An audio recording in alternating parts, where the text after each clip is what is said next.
வணக்கம். தலைப்புச் செய்திகள் வாசிப்பது வெங்கட். எந்த கூட்டணியிலும் தாவேகா இல்லை. இப்தார் நோன்பு நிகழ்வில் தாவேகா தலைவர் விஜய் திட்டவட்டம். தமிழகத்தில் 2 நாட்களில் உரிய ஆவணங்கள் இல்லாத ரூபாய் 23.28 கோடி மதிப்பிலான பணம் பரிசுப் பொருட்கள் பறிமுதல். தலைமை தேர்தல் அதிகாரி அர்ச்சனா பட்நாயக் தகவல். 36 மணி நேரத்திற்குள் சமையல் கேஸ் சிலிண்டர் வீடு போய் சேர வேண்டும். ஆந்திரா முதல்வர் சந்திரபாபு நாயுடு உத்தரவு. திமுக கூட்டணியில் இந்திய கம்யூனிஸ்ட் கட்சிக்கு 5 தொகுதிகள் ஒதுக்கீடு. மு.க. ஸ்டாலின், மு. வீரபாண்டியன் முன்னிலையில் தொகுதி பங்கீடு ஒப்பந்தம் கையெழுத்தானது.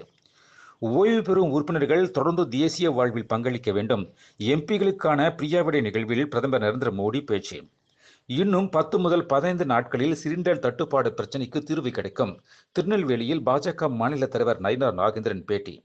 கடைகளில் விற்கப்படும் முட்டைகளில் காலாவதியான தேதியே கட்டாயமாக அச்சிடப்பட வேண்டும்.